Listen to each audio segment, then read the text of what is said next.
Hi everyone, I'm Euan. If you don't know me, I am the Whisky Ambassador here at Cashier.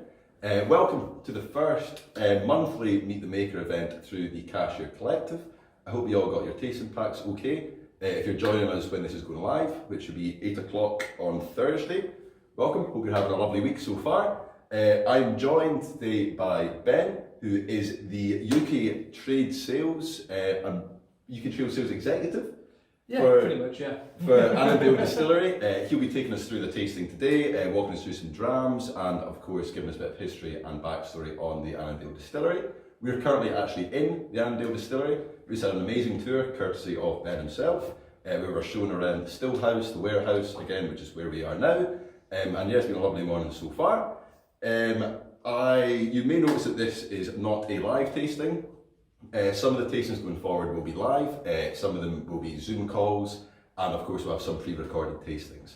But please feel free after the video is over to go to the YouTube section and comment away any thoughts that you've had. I won't keep you for too long, as I'd love to sort of pass you over to Ben, who can give us some history, and I'm sure you're all very keen to crack into your drams. The Annandale Spirit is amazing, of course all single cask, all quite strong, high ABV. So don't rush the first few, you can always come back.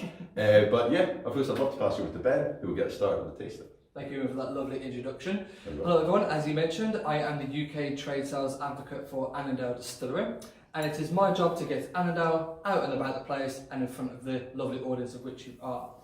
So what I'll do is I'll start briefly on the history, which I've already given to yourself. We are a distillery in the Lowlands of Scotland, so in the Dumfries and Galloway area. Originally established in 1836 by a man called George Donald, who ran the distillery for about 50 years or so and produced single malt peated whisky. Now, I don't know about yourselves, but peated whisky wasn't really highly thought of in the Lowlands, especially in the 1830s and especially in the Dumfries and Galloway area. So what we ended up having was a very unique spirit for the time, and because of that uniqueness, our reputation, it started to grow and grow. Mainly because the local population used to get quite drunk of harvesting, which always helped as well. So what ended up happening was we ended up running a distillery quite successfully for about 50 years. And what ended up happening is we ended up selling our distillery to a man called John Sykes Gardner. Lovely man, John Sykes Gardner, with a lot of ambition. What he ended up doing was buying the distillery as an inheritance gift for his two children, but more so as a retirement gift for himself. So I can think of no better gift to give oneself, actually. Very nice, yeah. Hopefully I was fortunate. So what ended up happening was he was here for about 10 years, and as I mentioned, he wanted to pass it on to his two sons. Now, unfortunately, his firstborn died, and his secondborn was unfortunately away offshore. So unfortunately, he ended up selling the business off to a man that we all know as Johnny Walker in 1893. Johnny Walker bought the distillery for essentially £2,000, which is quite, yeah. And you can get a cask for about that much now. Yeah. So he ran the distillery for about 30 years, Johnny Walker, and it's equivalent to about £600,000. So it's quite a lot of money back in the day. Ran the distillery mainly to produce single malt peated whisky for his blends. So he would take all of our lovely whisky, put it on a train to Kilmarnock, that will then be blended to become black label and red label blends respectively, and many other blends put onto ships and eventually exported all around the world. So we actually owe Johnny Walker quite a bit of a heritage to him because he essentially put us on the map. Now what we'll do very swiftly is we'll jump into the early 20th century where we were unfortunately going to go through our downward spiral, many other distilleries as well. Essentially the First World War broke out, which led to massive barley shortages, massive manpower shortages as well, and unfortunately we stopped producing whisky in about 1917, which is not great. And Johnny Walker's philosophy was to simply take the whisky away at each and every interval that he could and just trickle it all the way down and produce it for the export market. But unfortunately again, when we jump into the early 1920s, this is when American prohibition kicked in. Yes. So we don't have any export market and we're not producing anything, and Johnny Walker essentially took everything that he could with respect to him and just simply left the distillery in 1924. And from then on, we've been a dead distillery, which is not great. We completely fell off the edge of the map, and I don't think many people, and probably even some of the viewers, have even heard of us, which is sort of very sad, of course. Yeah, you were saying earlier that even the people who were like residential in Annan. Yeah. I'd even completely forgotten that the distillery was there. Just obviously lost the time for a brief period. Exactly, we were just completely fell off the edge of the map, which is not something that we always wanted. But luckily, due to our lovely owners, Professor David Thompson and his wife and business partner Teresa Church, they purchased the distillery in 2007 for, I won't mention how much, but it is quite a lot of money, for an undisclosed fee. And then spent 7 years of refurbishment, repairs and bringing it back to life from 2007 to 2014. And we are now up and running, and we've been going ever since, which is fantastic. We released our very first single malt, single cask and cask strength whiskey all the way back in June of 2018. And I'm very, very happy to be able to say that we've now got 6 bottles and 6 different casks in front of us for you guys to try and sample. Okay. So obviously the cask types that we've got today, could you just explain a wee bit of, so obviously we know we've got the peated and the unpeated, so the Mano Swords, or the Mano Words and Mano Swords. Mano Swords has to be unpeated, peated, and Mano Words being the unpeated variant. So what cask types is it for each of the peated and unpeated? So what we end up doing is, because of the way we produce our spirit, we produce it about a month at a time, Mano Words and Mano Swords. So January will be Mano Words, February Mano Swords, backwards and forwards all throughout the year. So each gets a healthy dosage throughout the year. And what we end up trying to do is fill the casks at a month apart. So the most common cask that we find that we'll try first is the First Fill Bourbon cask, and I believe this one is from a Woodford Reserve cask, both of them. Great. And the way we work it is we try to release them in tandem with each other. So say for example we have a red wine cask, which is the one we have last here. We will get a contingency of about 10 casks, say, especially if it's a specialist cask, and we'll split it equally between the two. So 5 go to Mano Words and 5 go to Mano Swords. So that means that when it comes to the bottling of these specific casks, they're only about a month apart. That is how we can narrow down the quality between the two. All right, excellent. And you said, so it's X bourbon, STR red wine, and then, if I'm not mistaken, the third cask variant is Oloroso. Yeah, so it's a First Fill authentic Oloroso cask, 500 litre sherry butt from the south of Spain in Jerez. Oh, excellent. And then it's peated and unpeated. Of course, yeah. Oh, brilliant. I'm sure everyone's waiting to tuck into a wee dram if you've not already. So the lineup today, so I'm assuming we're starting with the unpeated side and then going into the peated. Yeah, so what we'll do is we'll start with the unpeated Man of Words, we'll go from bourbon to sherry, and then we'll eventually finish on the French red wine cask, and we'll do the same vice versa for the peated, so bourbon, sherry and red wine. Excellent. Should we get cracking with the first Let's dram? get cracking. So the first cask that you're going to be sampling from is cask 151, and it should have an ABV of 59.4%. Oh, brilliant. Now, I am told, because we don't do age statements at the distillery, but I can tell you that this is a 5-year-old dram. Oh, excellent. And this is what I've got in here, isn't it? It is indeed, yes. Oh, the nose in that is fabulous. I'll pour myself a wee dram as well. Lots of notes of, you get a lot of caramel there. And considering, I know you said it was 5 years, 5 years for single cask. Yeah. You know, the amount of flavour you're getting off that is quite spectacular. Well, the one thing we wanted to do was we wanted to focus it on a lighter spirit, but the way we do the fermentation cycle is 36 kilos of distillers yeast, which we'll talk about shortly. So we get that real sweetness in the fermentation side, and by having a light spirit, by the way we distill it, when we put it into the cask for those initial 3 to 5 years, we're going to get a lot of flavours from the raw cask very, very quickly, which is very interesting. So instantly you should get notes of like vanilla, because American white oak is very rich in vanillins. Yeah, lots of vanilla. You might get that toffee, you might get that salted caramel sort of flavours. But Annandale Distillery actually has a very green sort of note as well. So you might notice some fresh fruits in there. And is that coming from the spirit rather than the oak itself? Yeah.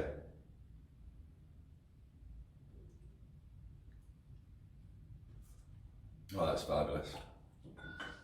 And how long are the fermentation times? You're getting those kind of like sherbety, fruity notes coming through. So the way we work it is we have 6 washbacks, Oregon pine washbacks, or Douglas fir if you prefer, and we do 6 days a week. So we've got Monday, Tuesday, Wednesday. That's fermented for up to 66 hours minimum, and then we've got Thursday, Friday, Saturday, and that's up to 96 hours fermentation. The reason why there's a significant difference between the two is because we don't produce on a Sunday, because that is our hangover cure day. Yeah. Everything that we need in Scotland, but we should introduce a hangover day. Oh, that's amazing. But the fact is that we are only producing about 460,000 litres a year, give or take. Right, okay. And we have to live within our means. So that means that we're not mass producing anything, and the way we want to figure it as, because even though we're 8 years old coming up this year, and not a lot of people have heard of us, it's actually working in our favour. So it's something new to discover when we've got the quality there over the quantity. We'll see, exactly, especially with single casks and stuff. Yeah. You definitely don't want to be rushing any sort of mass production. I know, like 400, you said 440,000? 460 odd thousand. 460,000 litres. So obviously, yeah, there's obviously much bigger distilleries out there, but it's not a very small LPA. Like you're still producing quite a lot of very good liquid. And that's the thing. If it takes that long to make a quality spirit, to make a quality dram, then that's how long it takes. Exactly. Yeah. Because I know that a lot of people have this idea that it has to be 10 years old, it has to be 12 years old. Not necessarily. We see a lot of distilleries that are cropping up. We've got Ardnahoe that are coming along, King's Barnes are coming along, Glendore's Abbey, yourself, Cask Jerry doing some lovely stuff with Rassay. Right? Yes, we are. Yeah. Friends over at Isle of Rassay. I think they were a 2017 distillery. So yeah, a wee bit younger, but it's nice to see the sort of wave of new distilleries coming through. I know there was almost like, so yourself in 2014. Yeah. So yes, from 2014 kind of onwards, there does seem to be distilleries popping up. And I'm a big fan of the younger ones, even over some of the older ones. You know, obviously I've got a special place in my heart for my sort of favourite, more established distilleries, but they're just not as dynamic as some of these younger distilleries. You know, they can't move as quickly, and you know, I wouldn't say necessarily take risks, but with some of the sort of cask types and stuff that these younger distilleries can come out with, you know, they can be a little bit more brazen, and you know, you're getting some really cool sort of special releases from these younger distilleries, and it's nice to see, you know, like forging their way into what is, you know, quite a busy market space. Now, as you mentioned earlier, that these are all single malt, they're all single cask, and they're all cask strength, with very high ABV. So, if you do need to take a wee drop of water with your whiskey, that's completely fine. Here, especially for myself, I try to break misconceptions about whiskey. So the idea between why we do cask strength rather than 40% or 46% whiskies is that you can add water down to your own specification. Now, luckily for us, we've got a lovely pipette here, so we can measure it by the drop. Yeah. So what that means is that you and here can add 1, 2, 5, 10 drops throughout the course of an evening, for one dram especially, and you eventually find different layers. And what will end up happening is you'll find an ABV which is specifically right for yourself. Just make a note of how many drops you add going forward, because if you do buy the bottle. I just added one small drop of water there. Granted, I didn't have too much of whiskey left, but that has just opened up. It's almost the fruitiness is coming out so much more. You're still kind of getting that vanilla and caramel, obviously from the ex-bourbon, but that has really enhanced that sort of sherbety sort of fruitiness from the spirit. The reason being is that the water is heavier than the alcohol, so when it hits the alcohol, the ethanol there starts to perforate a little bit, it starts to spread along the glass. Water's heavier than the alcohol, so the water will tend to sink towards the bottom and almost do a slight rotation where the lighter oil starts to lift towards the top. And a lot of people have this thing of, oh, you've made it stronger. We haven't made it stronger, we've just simply removed that ethanol, which people have the first dram of whiskey and they go, oh, it's very smooth. It's because they're just tasting the ethanol. Oh, right. Once you do that, then you get the vanillas and the creams all coming through all at once, and it can be quite intense, depending on the cask. Oh no, this is really quite special. Wow, yeah. Please feel free to comment. Obviously, maybe after the video, you can head over to the YouTube page that this is on, and please feel free to comment your tasting notes underneath. It'd be great to know what you guys think of the Annandale casks. We do actually have 2 Annandale casks coming up to bottling, are peated and unpeated. I think all 5 of the casks we've got on the platform are from the ex-bourbon, so it's actually this one here. They should be bottling in September, which it is now, so they should be coming up to bottling in the next couple of weeks. So, of course, please feel free to take a wee look at that. I think they're 7 years old, so slightly older, so I think you'd expect probably the same sort of level of sort of fruitiness coming through from the spirit, but just maybe balanced a little bit more by, you know, the sort of more typical sort of vanilla, sort of caramel, sort of creamy notes that are coming from the wood itself. And even that ethanol there, the ABV will significantly drop between years and years, so that can even make a very slight difference as well. Yeah, no, definitely. Oh, that's fabulous. There we go.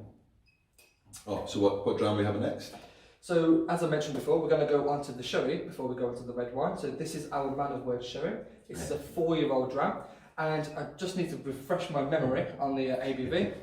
So it's from cask 813 at 57.9%. So it's dropped quite significantly considering it's younger, which is very interesting. But that might just be somewhere where we stored it in a warmer part of the warehouse. I was about to ask, do you think that is also just maybe the location in the warehouse that it's stored at, or maybe the time like a certain year that maybe it's had. Oh, thank you very much. Pleasure. Oh wow. Interesting. It's still so these are Oloroso casks. Yeah. So what happens is some distilleries will give you a nondescript cask. It normally just says sherry cask, sherry, or sherry condition, or something along the lines. But because we are single malt, single cask, what ends up happening is we've decided if we're going to go sherry, we're going to go cream of the crop, or we're going to go something that's a recognisable brand. So Oloroso, I don't know if you've ever tried many sherry casks compared to an Oloroso, but you always know there's a distinct difference. It's not as sort of rich. Yeah, Oloroso is definitely very like, I don't know if it's a bit like meaty, that kind of like the thick kind of like notes coming off. And it is, and you're getting quite a lot of like caramel and stuff as well, which I know you often kind of get with Oloroso, but you know, I'd expect it to kind of be led by, obviously you're still getting your sort of like red fruits, sort of jammy notes coming through, but like quite a lot of them, the salted caramel, so I'm getting quite a lot. Well, what happens is because it's a sherry butt, it's 500 litres, so the ground rule is that, the golden rule is that the bigger the cask, the longer it takes to mature. But because our spirit, again, is quite light, we don't have to wait that 7, 9, or even possibly even 15 years for it to get good, should we say. The problem that you tend to find if you are doing that single cask maturation of an Oloroso is that you're never going to be lost for flavour. It's always going to be that hit you like a train, almost like kind of like, wow, it's explosive in your mouth and your taste buds. You can almost mature it for a week and you still really get a lot of flavour off it. Do not recommend doing that if you are a distillery and please do not do that. Oh wow.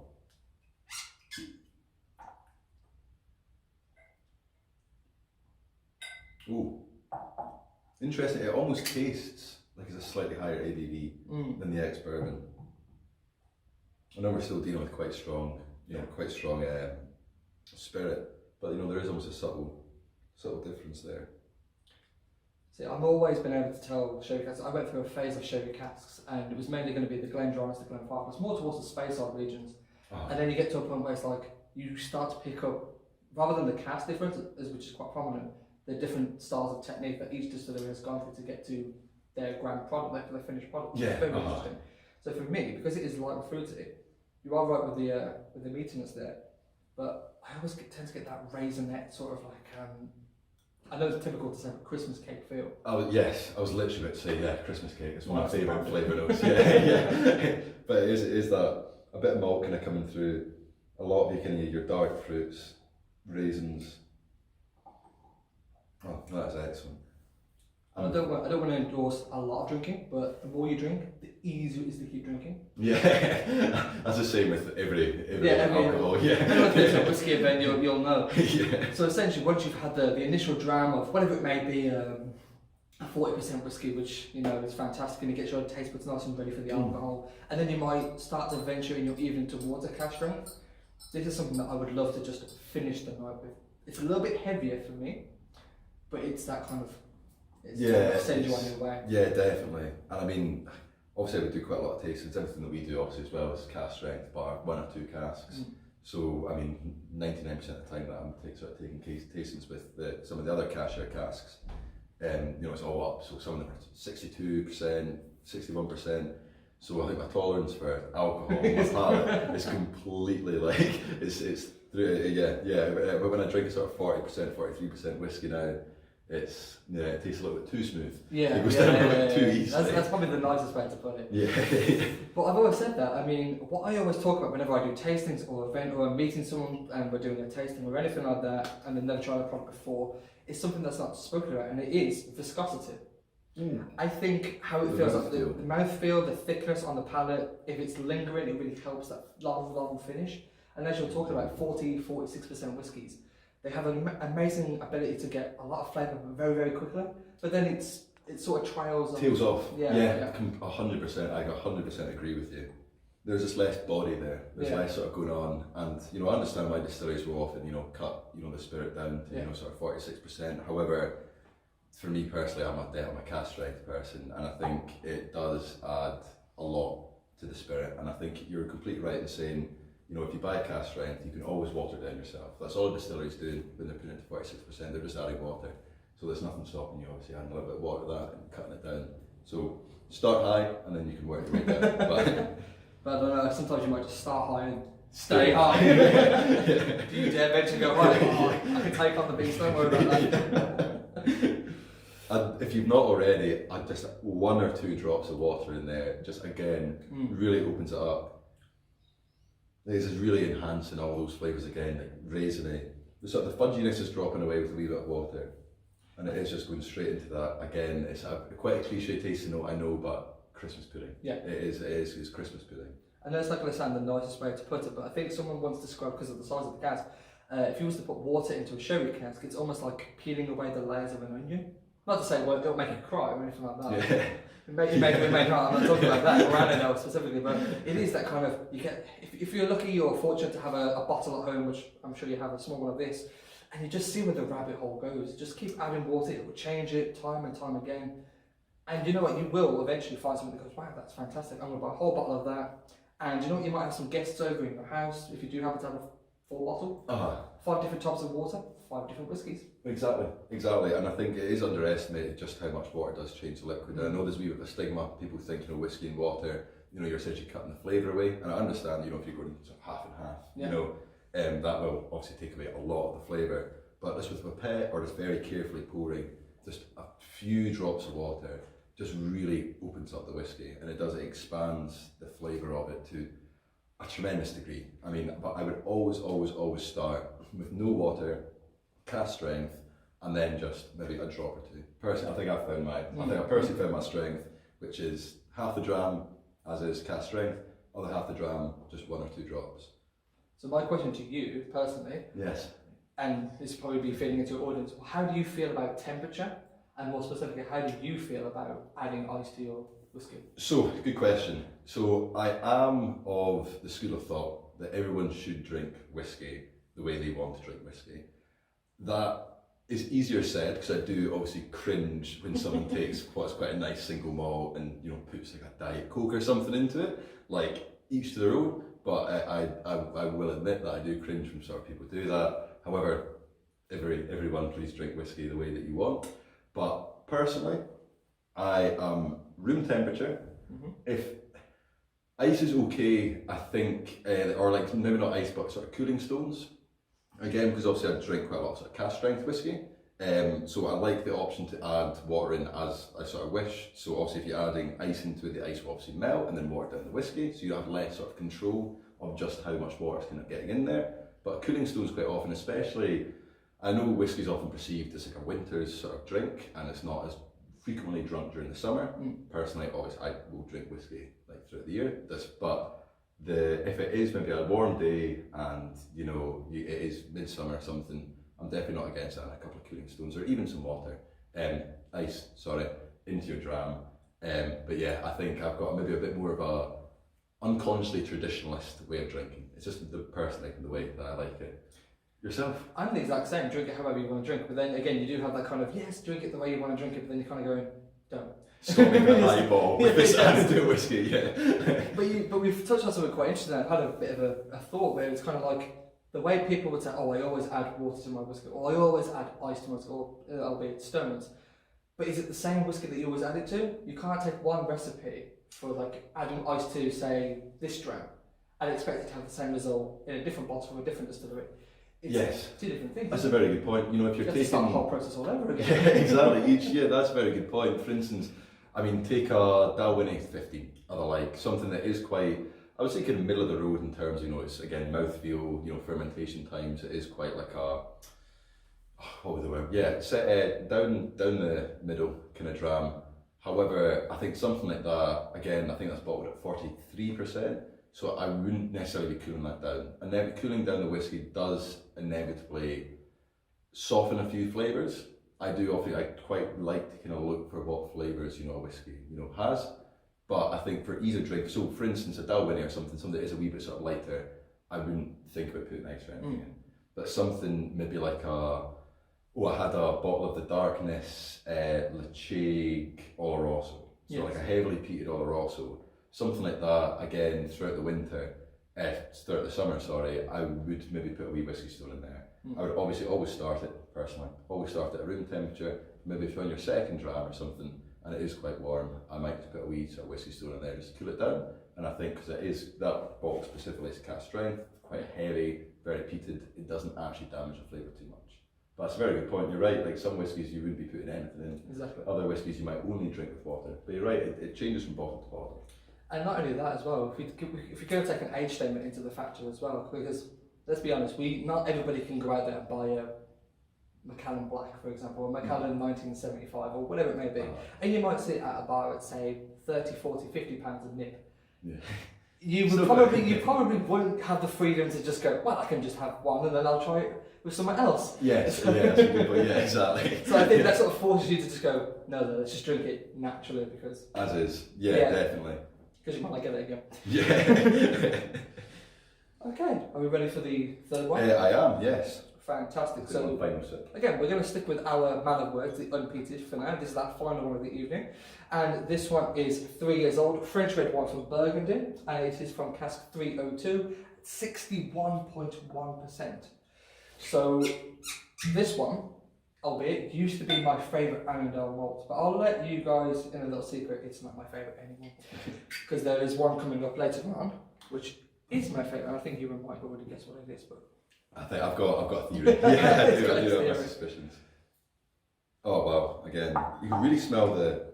It's an SDR cask. Yeah, the shape is extremely charred. You're definitely getting that sort of charredness. It's almost like a barbecued fruits kind of almost smell. That's wonderful. Though I would say I helped develop the tasting notes for this, but they did ask for my opinion when I was working here when they first ever released the STR cask. And the one things I always used to get were cherry bakewell, again because it's thicker, you get like creaminess, but you also get that raw gelatin sort of note, which I would always compare it to being like eating Haribos or wine gums or something like that. Yeah, the hearts. Yeah, with like the white sort of foaminess and also like that kind of strawberry, not like artificial strawberry, but kind of strawberry syrup. Kind of strong sort of strawberryness. Oh, that's lovely.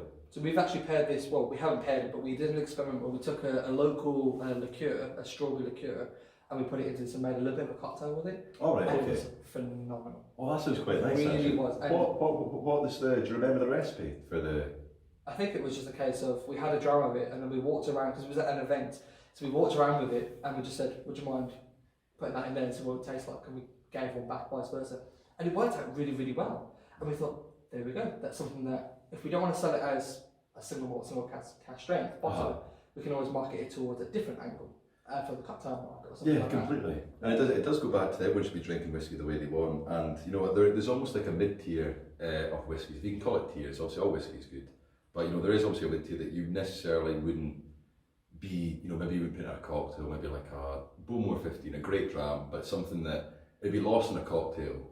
But you know, so when you get to that higher sort of end whiskies that do have really distinct characters, it does add to like a sort of long drink or something. You know, you wouldn't maybe necessarily chuck it in a old fashioned or something. You know, but you know, you can really. I'm seeing quite a few distillers experimenting with cocktails with their new make, with different variants of their new make. You know, with their single malt, with their much more premium like single cask. And yeah, it's actually it's a side of the industry that I'm gradually moving into a wee bit, and it's fascinating.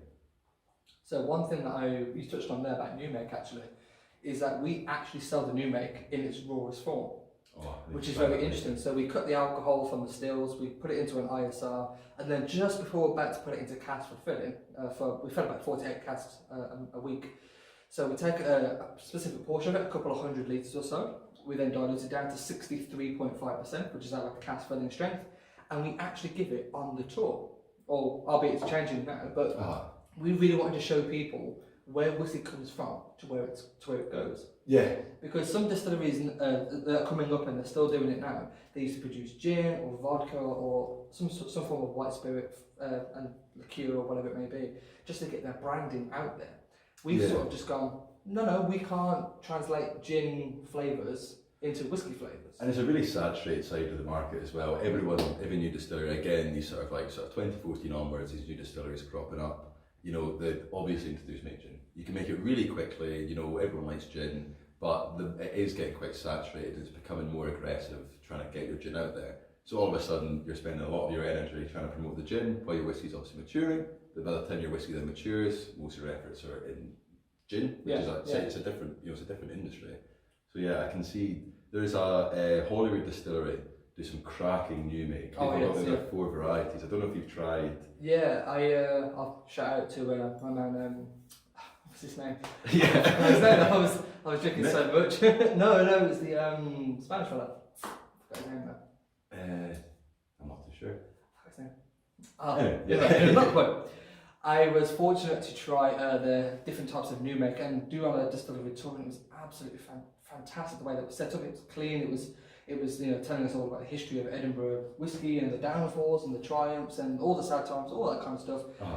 And you wouldn't think to put a distillery where it is in like a residential area. It is, yeah. But it works. It's beautiful. It's fantastic. It's excellent, and they do a really good business centre. Like obviously we're from Edinburgh. Well, I'm from Edinburgh, and it is. You would miss it driving past. But if you go down like a wee road and you turn in, it's really kind of modern and cool. And yeah, I mean, it's I like it. As an Edinburgh, as being from Edinburgh, I've got a special affinity with Hollywood. And they're doing something really fun because it's different types of yeast. They've got wine yeast, they've got sake yeast, they've got many different types of yeast. And we're no different. We're using something that not everybody else uses, which is quite interesting. What is the yeast that you use? So specifically for the man of words, we use a dry yeast, and that is fermentis. Right, so okay. that gives us a very good alcohol yield for the sugar content and all that kind of stuff.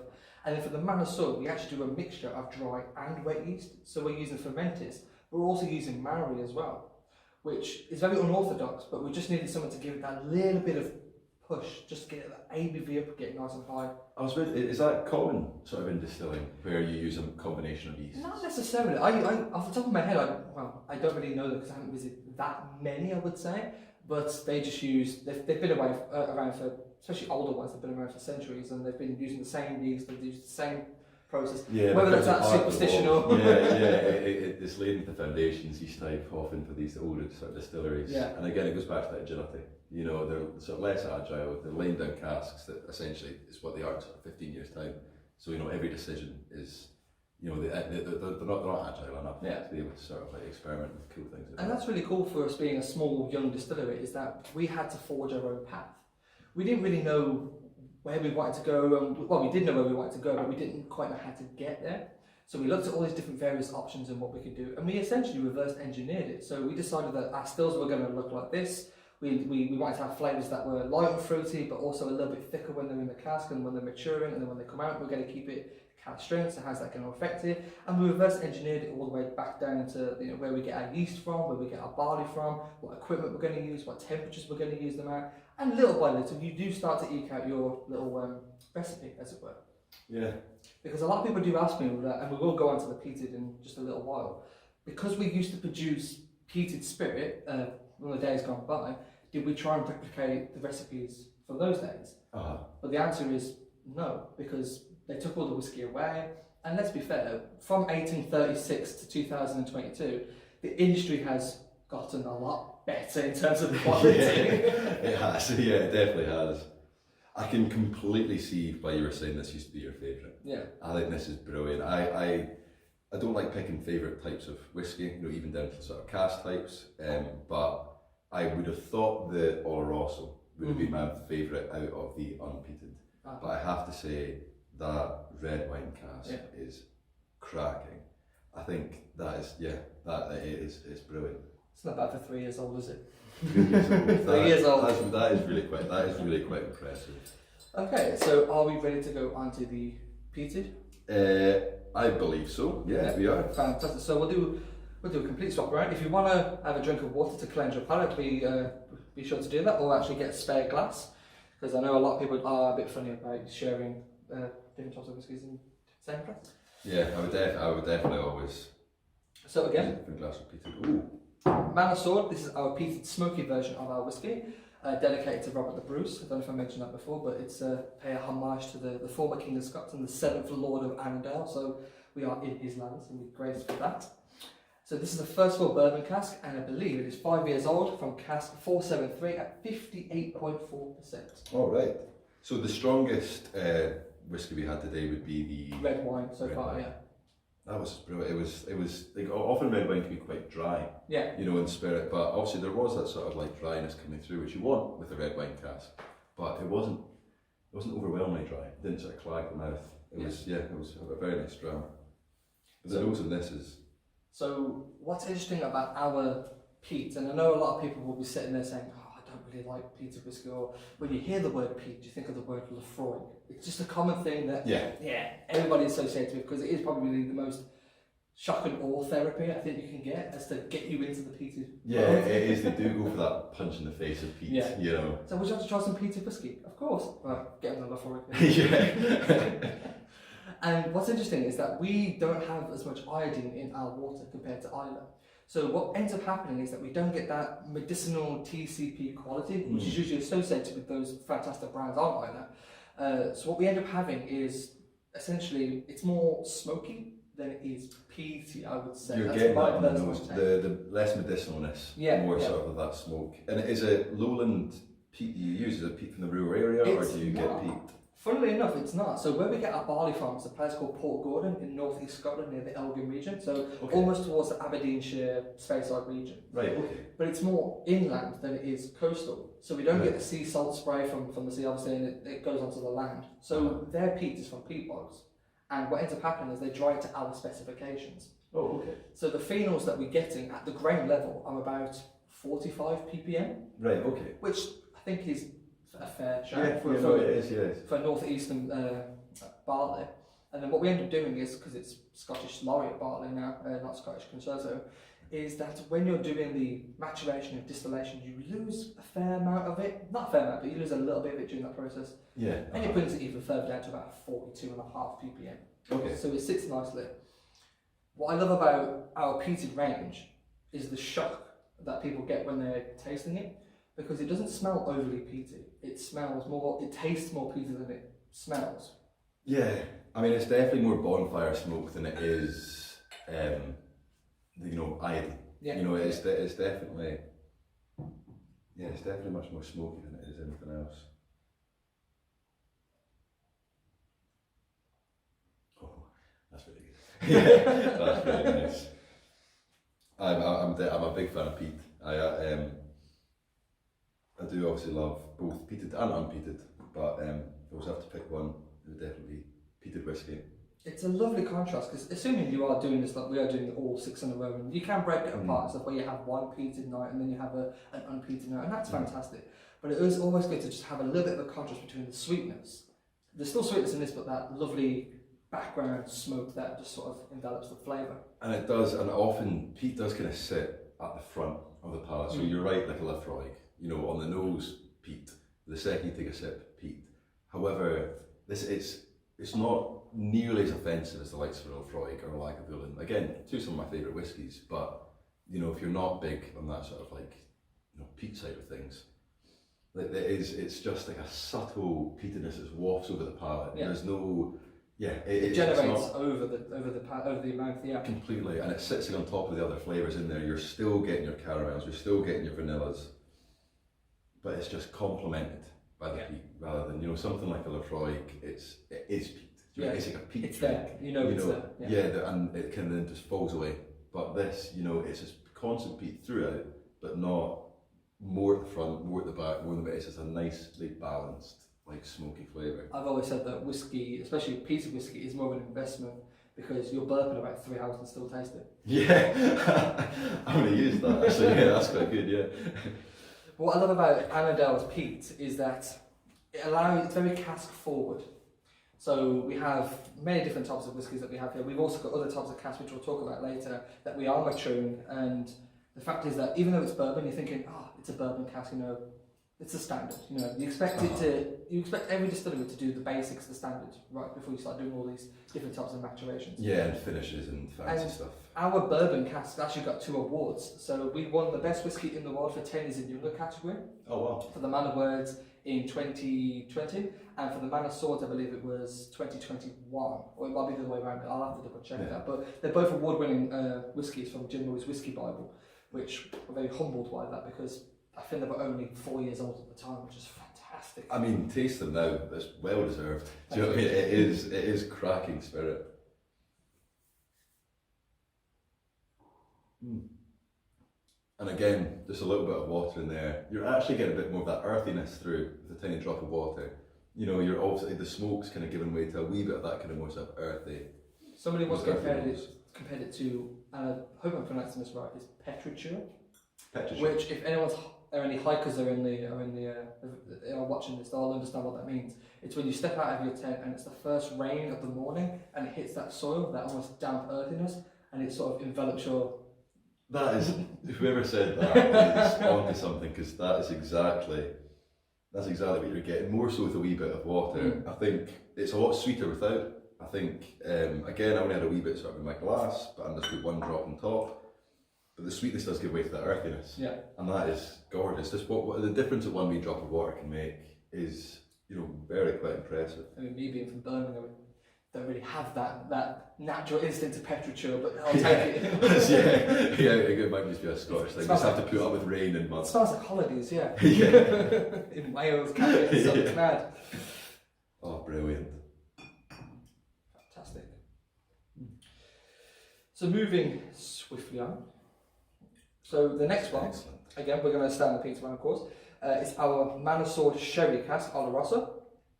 And I believe this one was something you smelt earlier and was, mouthwater would be the word. Yes, that's an understatement. 776 at 59.7%. I've been really looking forward to this one. All the way from the train down. Yeah. Oh, brilliant. And again, I'm a peat lover. I do love peated whiskey.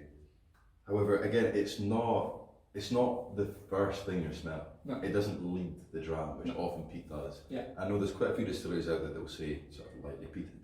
And there's a few distilleries that do nail it lightly peated, perhaps by batting, you know, peated and unpeated spirit together. But you know, there's a few that will say lightly peated, and it's still peated. You know, but like something like this, you know, you're still getting, you know, those, again, you're getting some fudge in there, I think. Again, your sort of Christmas pudding, you know, you can like tinned fruits, dark red berries, you know, before the smoke. The smoke complements it, you know, rather than leads the way, and again, hits you in the face. Oh, that's fabulous.